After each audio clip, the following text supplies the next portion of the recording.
Смотрите, вот наша сегодняшняя секция, во-первых, я представлю участников, начну издалека. Сергей Солдатов, лаборатория. Here, let me introduce the speakers. It's Sergey Soldatov, Владимир Дрюков, Solar. Vladimir Drukov from Solar. Hello to all the survivors. Alexander Nestler from the Ministry of Agriculture and Georgy Babakin, one independent expert that we are having today. My name is Mikhail Kader. I've been working in Positive Technologies, and here's the name of our section today. I do not need your service, and basically the main topic of this section is try to understand. Okay, we have different companies, and we have people from those companies who are trying to say that manageable services would be the bright future of the mankind. Let's try to look into that, and that's why we have this panel today.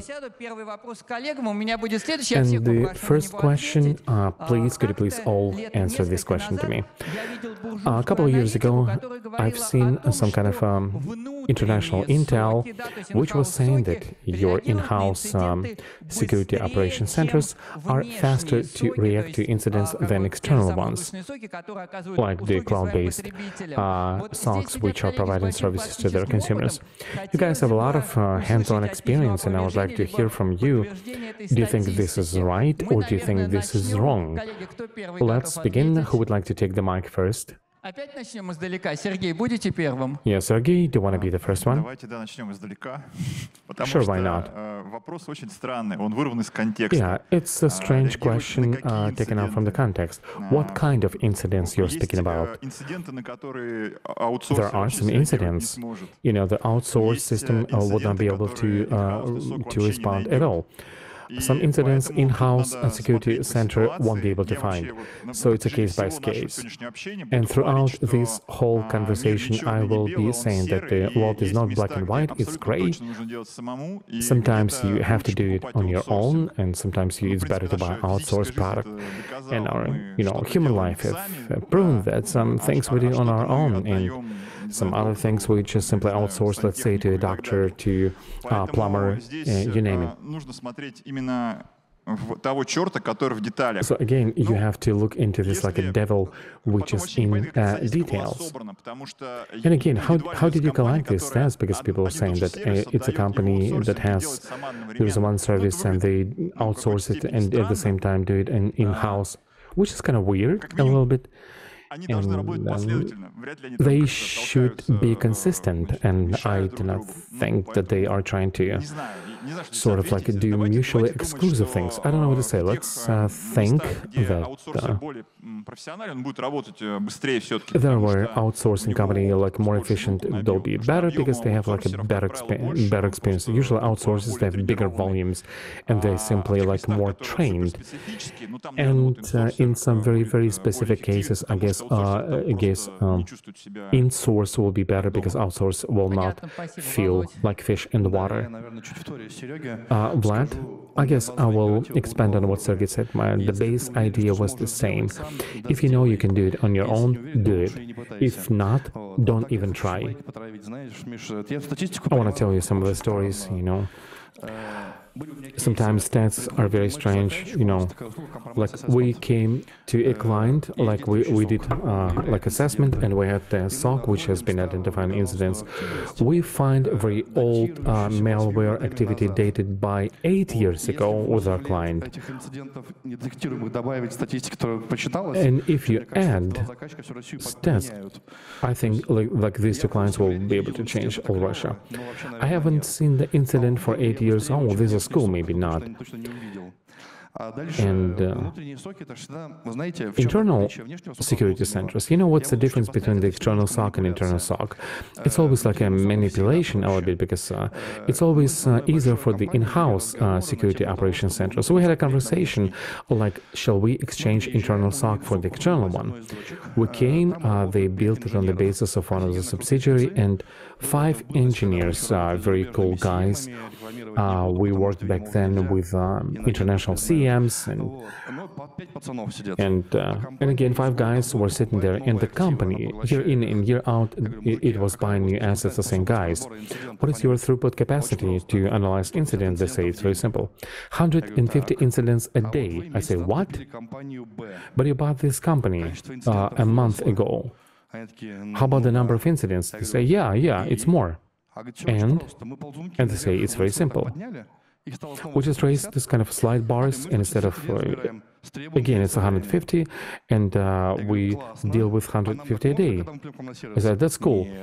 Can we do it like that? If I'll buy it, no. And it looks like the whole point is, what do you think about internal security operational centers? Because you have like a quality expectations, or it catches something, and because in the media no one wrote that I was compromised, like it's fine. How about the external SOC? You guys informed me 15 minutes later than you should. Let me give you a fine. It's about attitude to a service provider, and this is the root of the matter. Thank you. I don't know what to say, what to add to that. Let me give you an example. It will tell us that we do have a big problem with external SOCs. Like at the neighboring table, one of my colleagues changed his password. And the company is migrating from the Windows to Linux. While changing a password, he changed it on his laptop. While changing his password, the machine, which did not recognize a new password, it began to break into his domain, synchronize his calendars, and check his mail. In 24 hours, 2,112 attempts to find a password. That's external SOC. What I'm trying to say, how deep an external SOC should be immersed into what is happening in a company to be able to catch these kind of incidents. As an SOP, well, I would say that this is a drawback of internal security center. Can it happen to the internal security center? I guess yes, but internal one is like within an organization. They have more knowledge in and out of what is happening within the company.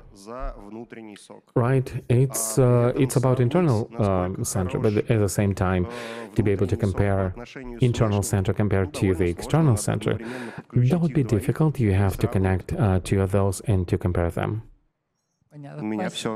Спасибо, Георгий.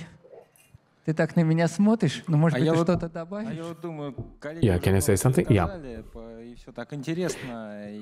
That's quite interesting statements that have been mentioned. Let's go back to the very beginning. There's no black and white. There's only infinite gray. Gray morphing into black. Let's be realist, and there are so many different bugs and problems, and this is human life. We as humans, we are not ashamed. And to be able to talk about the efficiency of detection of incidents would not be right if we did not talk about this process of responding to an incident. And it is not even a matter of like, okay, whether this security center external or internal. It's about building a process and managing this reaction. One example. Some organization, they have external systems that they communicate with, and they had a compromise. It was not even a virus, it was like a logical mistake. Internal security center identified this problem. It's fine, and what does the SOC does? It escalates it to the owners, but it's an external system. And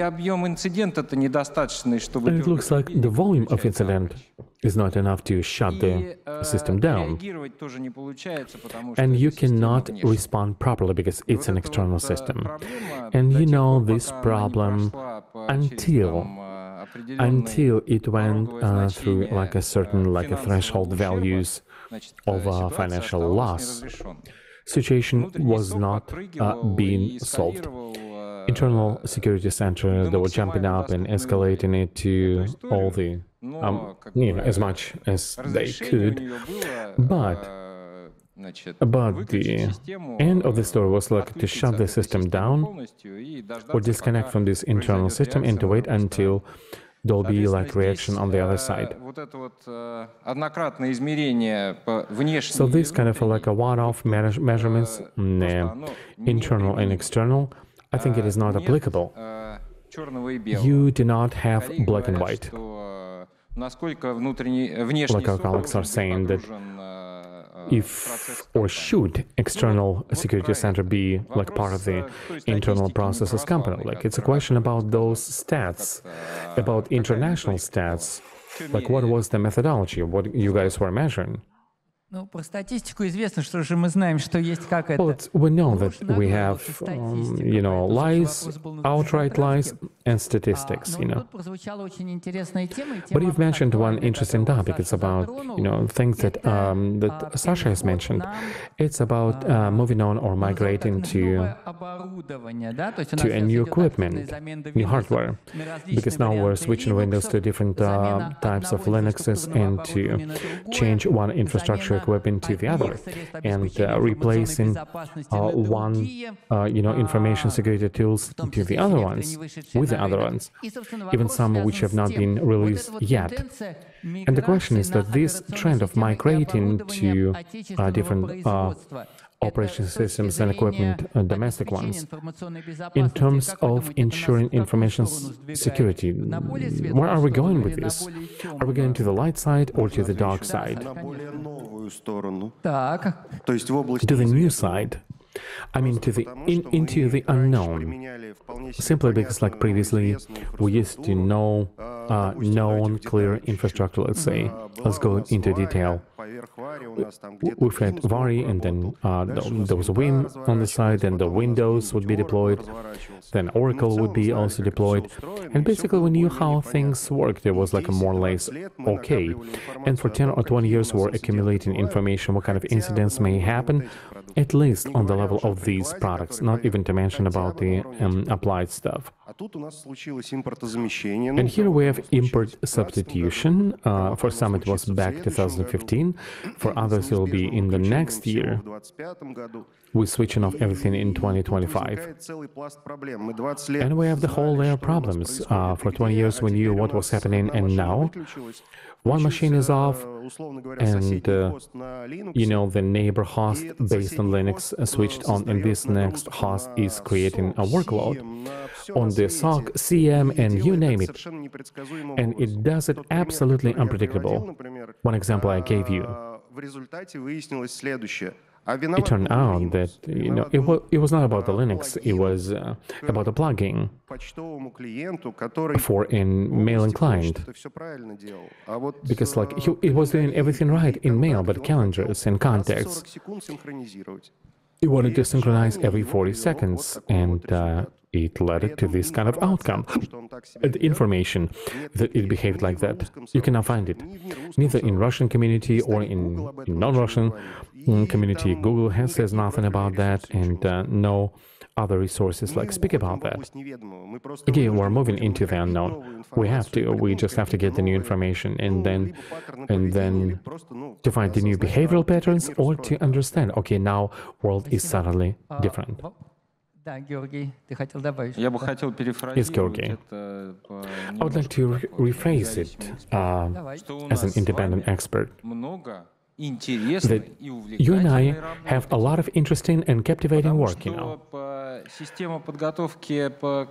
because this system of preparing the guys, who's been working on the foreign systems, yes, we have it. Our community of people who have a deep knowledge of how things work and how they are interconnected. We have a lot of those, but now, moving on to this kind of import substitution is kind of closer to the open source. So it looks like looks like the organism which is growing to all the sides, and it eventually accepts certain shape and form. And amid this situation, building safety processes and system operation, it will be a huge research, and basically we do not have time for that. We are not in the situation of academic research or scientific research, but we live in R&D and working like hit the ground running kind of thing. It's interesting, but it's difficult. But at the same time, it changes. It changes, frankly, makes me happy. Because the culture is changing, relationships change, and this is cool. This is great. Thank you. Yeah, I wanted Vlad to end his comment. He's seen that, and many organizations do that. Let me tell you another story. When I was a kid, I got a computer. And Chaya Magii 3, like, if you remember, like this story, some dragons, there was a game on my computer. And from the get-go, I guess I was a stupid guy. I would take a big hero, I would pump him with the army, and I would like walk around the map, research on the map. There was like a fog of war. You had to search a new territory, and whoever I would meet, I would like conquer them and win. Then the other guy came to me and said, "What do you do? You can create a lot of heroes and you can have them run and study the map." I didn't know about that. When you are on the side of many clients, you work with many of your customers, even if you spend like a small quantity of time, you have much more chances. Like this fog of war about new technology and new problems, you can dispel it, because with this client, you're sitting and thinking, what happened? Well, with the other guy, in addition to mail plugin, there's nothing. You think, okay, hey, who can stop me? Razor of Alcom. It's a plugin for the updating the mail, and you get aggregation of your experience from different clients, and maybe not as focused as working with one client. It's a guarantee that you will get a much better result. So I'm sure that this kind of provider story will be much more efficient. Давайте добавлю. Вообще вопрос был, как ли там Linux смещает ли там. Я просто, And the question was about Linux, and I'm working in R&D with the research, and I want us to be on the same page that popularity would be a driver for research.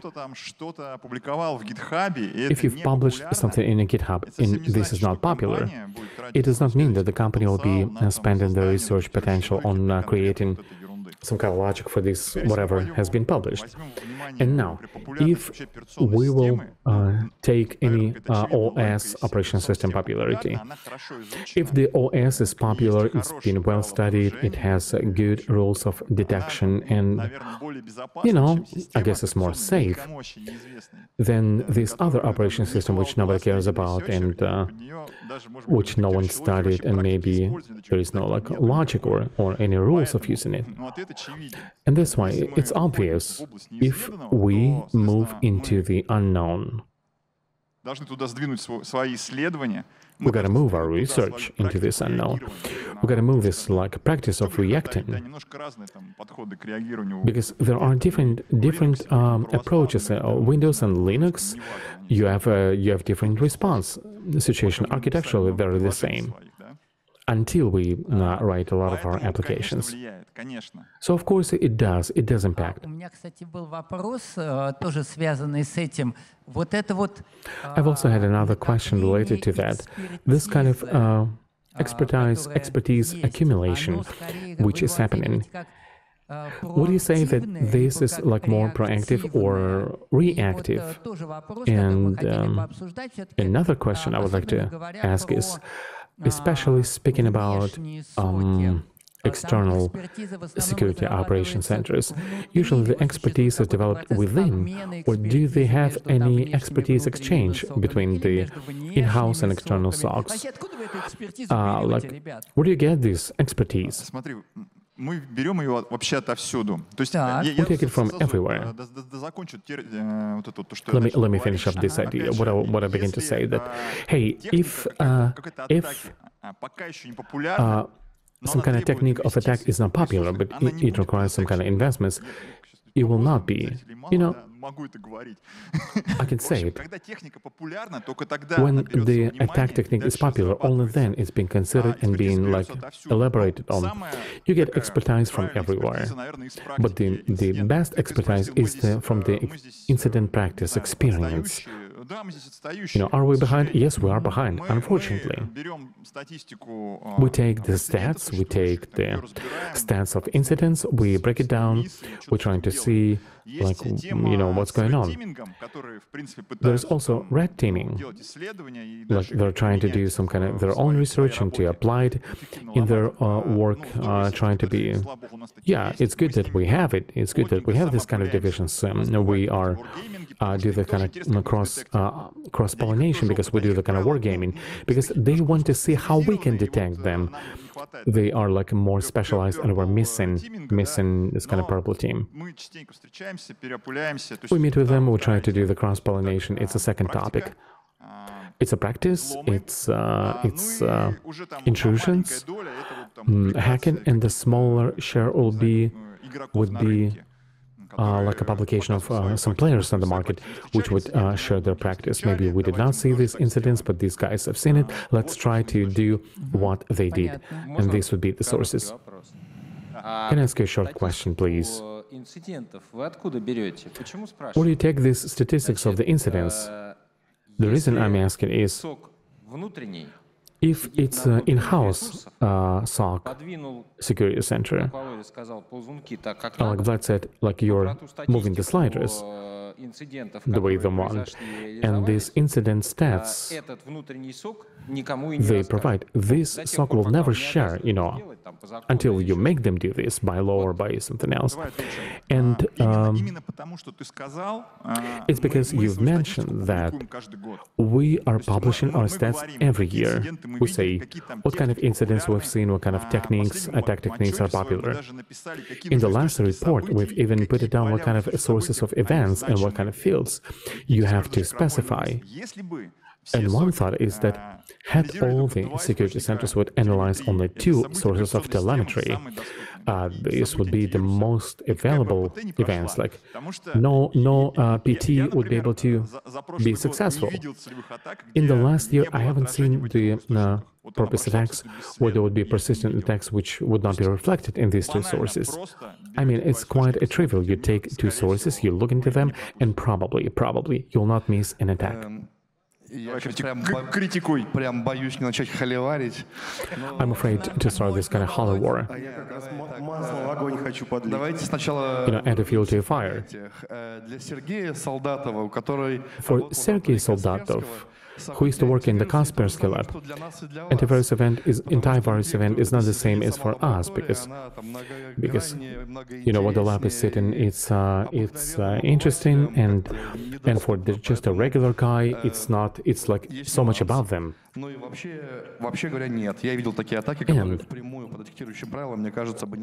I've seen the kind of attacks which could not be detected on the level of antivirus and operational system, but it's again, it's technical details. Let's not get bogged down on them. Again, go back to your question, Mikhail. What do you think about it? When we speak about developing scenarios and stuff like that, it's like a backlog. You prioritize your backlog. And what Sergey is absolutely right, because the basic backlog priority is the frequency. 50 clients ask for the same stuff. We know that all the clients are, you know, going to migrate to kind of a national Russian Linux version, and this is a good stimulus to do this. Or if a client will miss an attack, it escalates this kind of case. And judging from our experience, usually we are working with our clients for quite a long time, and in the client world, any client we've been working with more than 3 years. Like speaking about the customer rules, what the client is asking, It's like no more than 10 this kind of customs rules. So the client inquiry, I want something very, very unique just for me, for myself. It is not a very common story. And indeed, the more frequency of the problem we have, the more frequent a problem is, of course, there is a higher chance that we'll be able to involve into that. But it is not, that primitive. Yeah. Can I please escalate our discussion? For 25 plus years, when I first began to do all this like IT stuff, I was a system administrator. I've seen such a wondrous and weird things. One of the things, like one lady didn't like the Windows folder. It was Windows 95.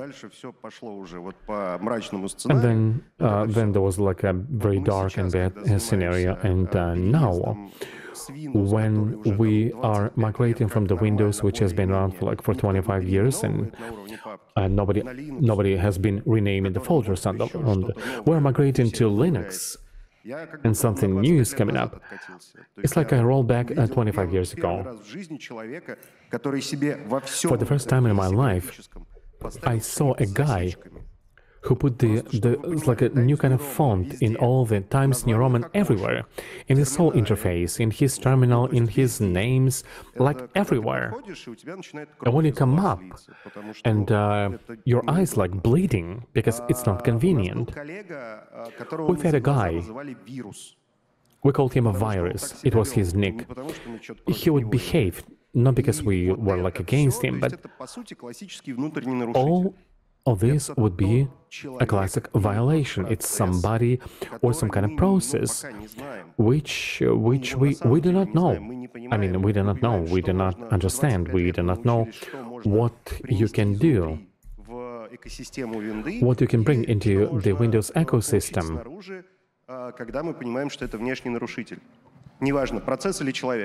Но мы при переезде на вот что-то православное или просто другое, неважно какое оно, мы сейчас снова будем накапливать. Давай, вот я просто сегодня полю инсайты, да, давай я продолжу. В общем, мы сабмитили техники в Mitro. То есть мы ведем исследования, вот мы засабмитили технику, вы знаете, там можно исполняемый код хранить в базе SQL и его исполнять. We submitted different hardware, and so we were talking about codes that we can use there, and this is what we noticed. Пока не будет публикация с When we submitted it, they said to us, so we're not going to it's statistically popular, so we look, say every publication is taken in there, so it's not. So statistics should be used in real time. So our reactiveness is actually even worse than we actually think ourselves. Even in Mitro, we are lagging behind. So, but actually, it sounded like our reactiveness turned out to be better than Mitro reactiveness. So we had a case, that thing that I told you about. We saw it with a real client, and the problem was we can't. So that's why we had to make a publication. We said, here's a publication, so please publish it. Then some foreign colleagues came and they published it differently with Kaspersky, maybe some other guys that are more important for Mitro than we is. Back to the statement you make. So I would split these two processes. One, when we're trying to get new technology, and this technology is kind of imposed on us. So if we want to realize, so we need normal audit, and then we can actually get something out of it. If we take it like this, we're gonna say this, and that. So it kind of looks not that bad. So let's choose this one. Obviously, it's a problem. And then let me add a joke here. We had a very good case. One of our clients got us to do an investigation. So everything was done there very well. Say those guys went around the antivirus from the fire. They went around the firewall. They just did it really well. And what where they actually failed And in one of few of the workstations, there was this Russian system NSD, the protection from NSD, and then they were like, how to go around this one. And in the logs, they found them. So that's why being archaic, so to speak, is actually an advantage. It's not like we didn't see it ever, but hackers didn't see it either. So it's quite an interesting story. Import substitution. Part of my colleagues in backlog, they're showing a technical debt. No, please don't play with these words. Okay. There is another subject that you just touched on, what Sergey was talking about. This is what may happen. Then, during investigation of an incident, unexpectedly, you may get data of the client that the client didn't want to be leaked. Say, standard scenario, Sergey said. So you had to confirm this vector of attack, and we couldn't do it without telling them about the client. So that's a good example of the scenario. Or you had to collect some data as a proof of investigation, and this data is confidential from the point of view of the client. So there was a story, there's a case, I'm not going to say names. One of the Russian companies, they were doing investigation on Epitech, and and if you go through this, you can see actually the customer through this data that they collected. But in fact, everything depends on the client. We're also vendors. And so we use this non-leakage software. And we ask them what's going on in the email flows. No personal data in those flows. There are no data on cards. And then analyst goes there to generate the first log, first report, and you see S, 2S. And like, whoa, we didn't see that. We didn't want to see it ever. If the client doesn't have some sort of structure within itself to protect confidential data, of course, we'll find it. So we'll close our eyes and we erase it. So we'll erase the memory of the analyst who was looking at all that. So there are some precedents of finding sensitive data.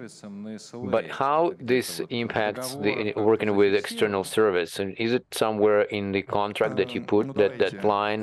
What happens if you touch the sensitive data? If in the contract with our client that we assume that in public sources you may get information about the national secret, so I think that the problems, everybody will have a problem if you put something like that in the contract.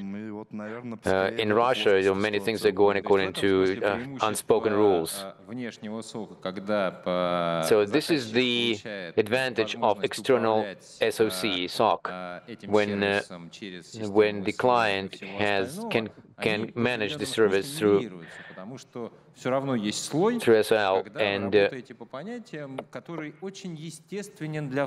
especially when you work according to unspoken rules that are good for internal SOC. Actually, I can talk a lot about this. So I have about 100 clients, and the clients who actually read their own way, especially when we're talking about the government. So we hooked up to the service. That's why any attack, this is a problem of these guys, and that is communicated to big bosses, and 90% of people in Russia work like this, and they say that in the contract it doesn't say that we don't catch those things, but nobody cares about this. This is our current time. This is the mentality, and this is how they take it. If you look back at what's happening, and myself as a commercial SOC, as part of my work, I would get access to confidential information. This anomaly. DSP information, so I've been doing it for 12 years. I can only recall 4 cases. So what do you mean you don't get the confidential information case? So I have no idea what you're talking about. Wait a second. So we're talking about SOC activities. So Вопросов нет, спасибо. Okay, fine, there are different rules there. So SLA, Конфиденциальность данных не учтена обычно в SLA. В SLA обычно в SLA they don't include confidentiality. So it's like you put there what services you bring, but that's not your swear with your mother that you're not going to look for some like sensitive information. So it's more like a non-disclosure agreement. А там очень тонкая грань. Мы сейчас можем уйти там в какую-то бесконечную дискуссию. Очень тонкая грань между триажем и форенсикой. There's a very fine line between triage and forensic, and so you'll get access to certain things that the client wouldn't want you to get access to. Well, we may get philosophical. In other words, if you want an operation, you trust the surgeon. If you get on a plane, you trust the pilot. So, and if you buy security from outsource, you trust outsource. But when you're talking about providers and cloud services, and when you rent the cloud, so when you deal with these things, so confidential information is not there at all. So another question, and it's kind of sensitive point here, monitoring of technological networks, especially when we deal with the key objects. I think it's a very kind of sort of touchy subject. So actually it's a very interesting story. It's really it's cloud of war, so to speak, like fog of war. They say, look, something, just kick there, and then so I'm going to ask the technology. So we both don't understand what's going on when something like this. And working with ICS, only 7 times I had this. But usually we work with anomalies. In my view, this is what it is. In ICS, you can work with white lists. So everything that is not allowed is prohibited. So you're not supposed to have Wi-Fi's or outlets or anything. So everything is very fixed. So you're not supposed to use new software on the workstation, and if they launched Warcraft game on the workstation, the administrative ICS, so that's an incident. So that's why security services are done the same way. So you have to get the listing. So we say what's allowed, and everything, the rest is just prohibited. So the ball is on my court. In my previous, say like in my past life, when I was working in enterprise and I was working with ICS, and we dealt with this with the next line of infrastructure software. It's infrastructure, first of all.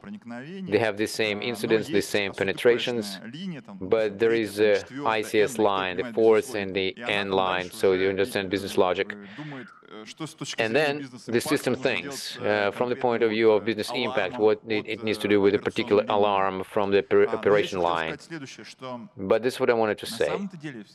In fact, all the attacks, it's not going to be a new device.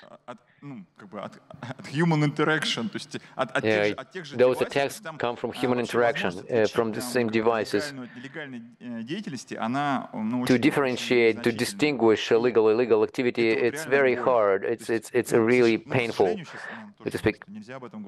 Maybe we're not allowed to talk about this, but these attacks on ICS, this future, it's much easier to attack ICS than to launch a rocket at it. Given how mature this area is, so that's really painful, so we need to develop it, especially now. So we have experience. And as I said, it's multi-layer cake and structural security, then ICS security, then also research in specialized attacks. So when we talk about PhD here, and so how they break into HIMAIs, so we don't, but it's nothing exists like that, but it's real like national security that we need to deal with. This is real. So I'm sure that Alexander is going to comment on this, but it's not future. This is a real presence. So we had this precedence in railways, Russian railways. They broke in their network and they get access to their cameras. So, but what we do, we understand it, this under ICS. And transportation, they have their technical cycle. This is their industrial security, the access to surveillance cameras and all those devices, and all of them are hooked up to this, and all that existed in the past, and we have quite a narrow understanding of technological processes. I'll give you an example. In agriculture, when they just had this story with turning off foreign clouds, and it was quite a problem with it. It's not a secret. So there is a silo. You know, the silo was developed by a German company, and the silo has German controllers, engineering, and then we have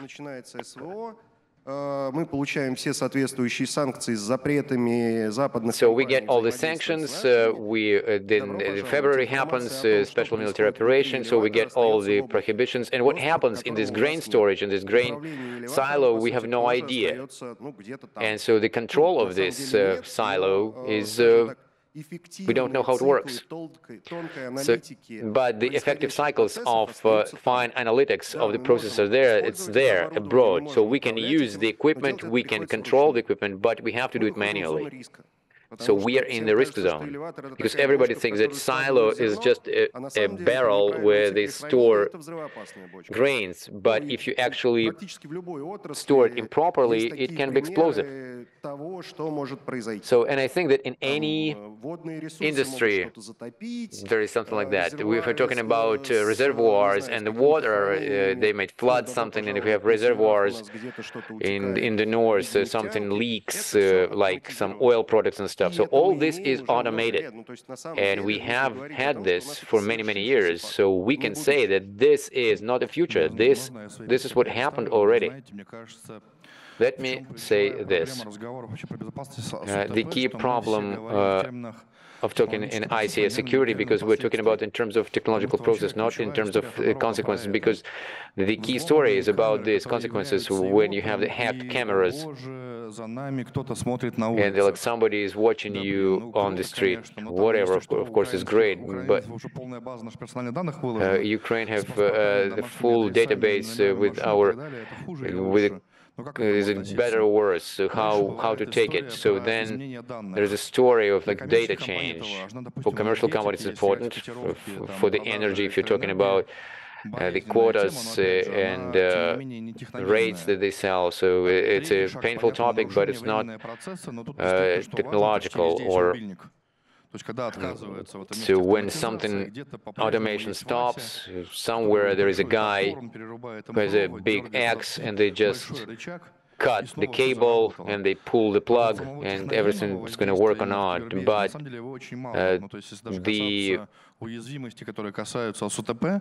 when you're talking about vulnerabilities that have to do with ICS, and to destroy. Тем, кто мне рассказывает про отсутствие вот этого воздействия, еще раз, я не говорю, что его нет. Я говорю, что это гораздо более точечная история. So I'm just talking about this, how specific this is. So I was talking about the missile. So what's going to happen when you can use an exploit? Okay. Not in all our ICS industries, you can make destructions similar to this. Let me pen test it. Colleagues, let me interrupt you. I'm sorry.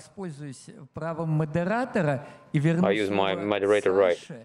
I would like to give the floor to Alexander with a question. since he deals with it for quite a lot. Мониторинг своих там информационной безопасности, если так можно сказать, своих How much of your technological processes you can outsource to the external SOC? Ну, готовы на самом деле до тех пор, We can actually do that until we have the internal SOC.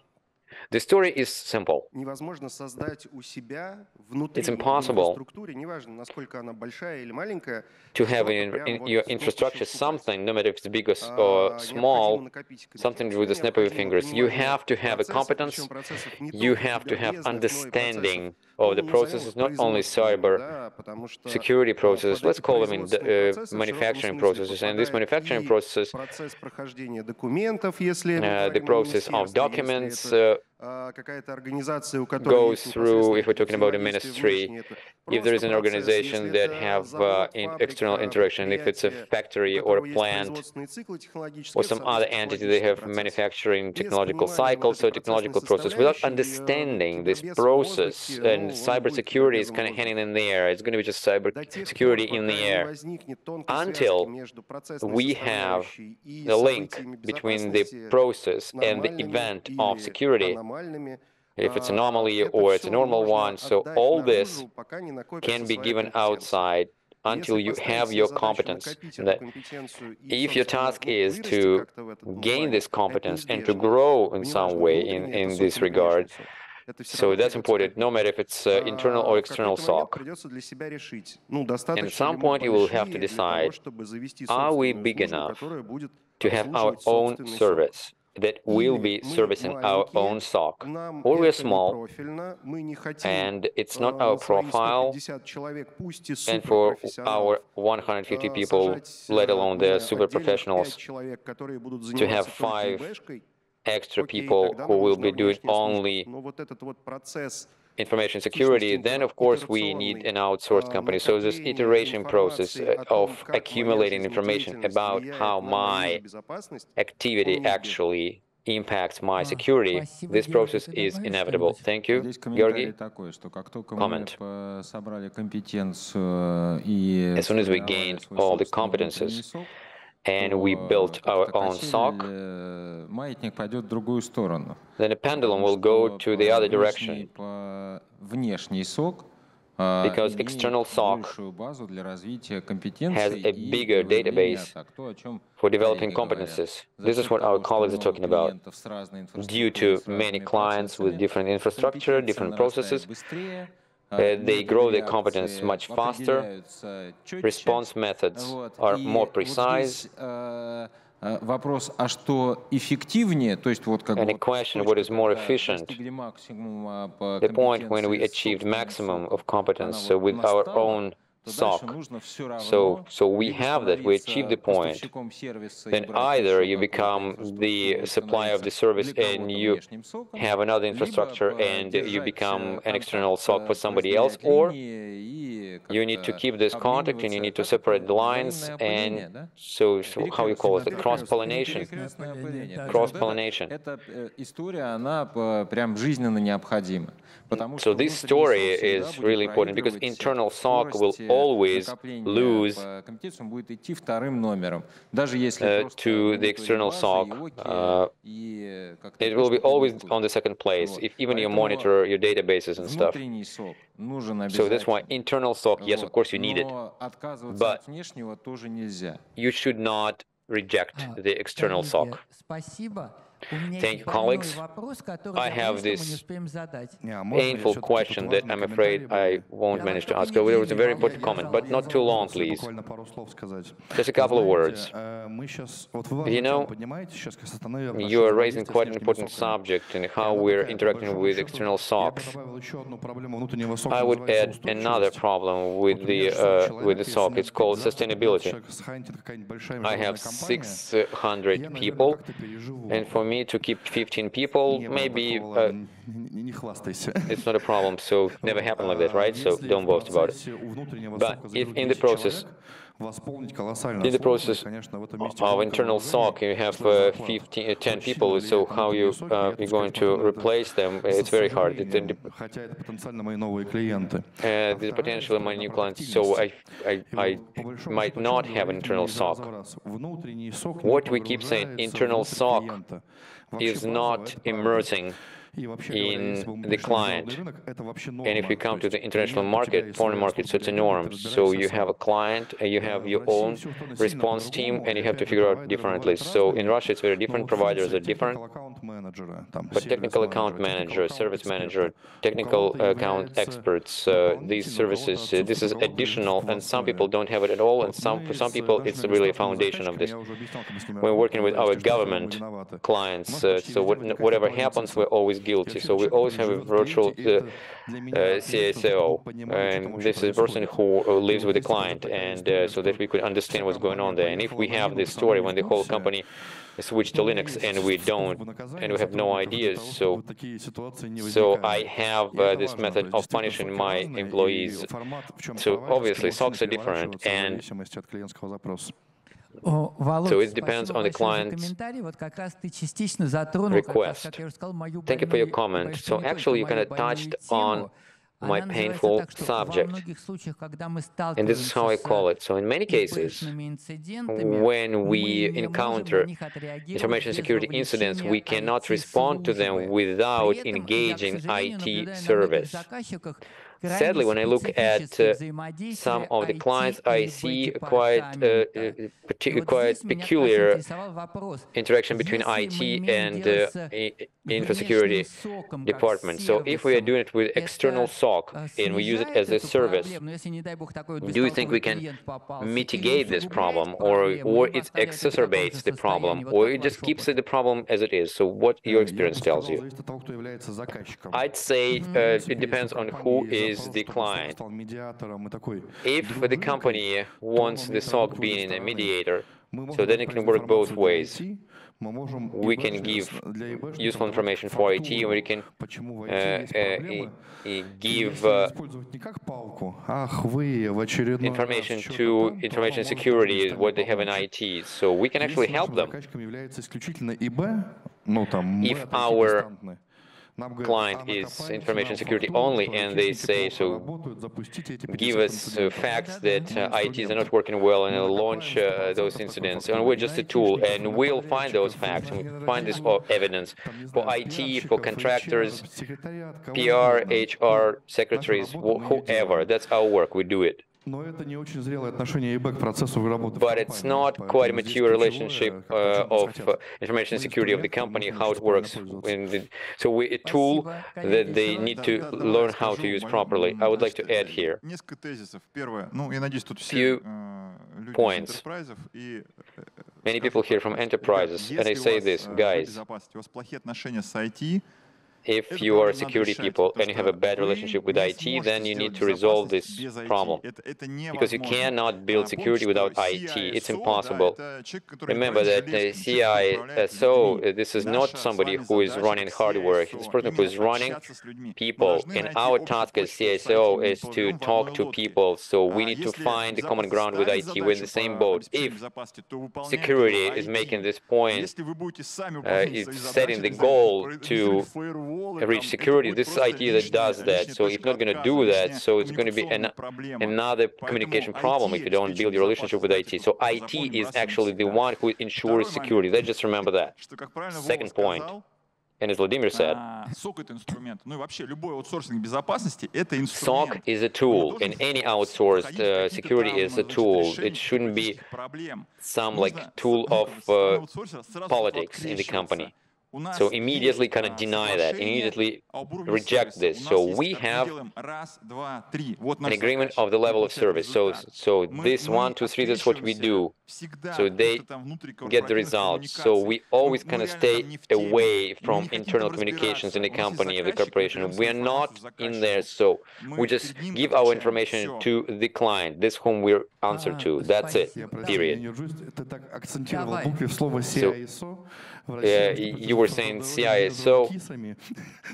In Russia, they call these people KISA. Я знаю английский, извини. KISA. So sorry, I know English. That's why I say this like that. So, Смотрите, коллеги, спасибо большое за интересную colleagues, дискуссию. thank you very much for a very interesting discussion. Unfortunately, we have У to меня сейчас вопрос wrap up. And I have a question to Alexander and Georgy. We discussed many Как вы topics. сейчас видите свои оттенки серого между или чужие How do оттенки you серого see между your внешним и hues of внутренним gray соком? between the Мы internal поговорили, external там, sock? коллеги, и вы, и коллеги рассказали Say the difference of them. некоторое So количество интересных colleagues случаев из жизни, да, там, gave us примеров, quite interesting подходов. examples from life, А вот and теперь examples ваша of how they картина approach the мира. issue. So your picture of the world, your view. Well, our picture remains the same. It's not broken. The thing is, if you can say, give us 2 socks, then give us 2. То есть дайте May денег have на both. 2, да? Internal, external. Or, пожалуйста, не наказывайте dear меня за government, расходование бюджетных средств. Можно я so, 2 раза его куплю?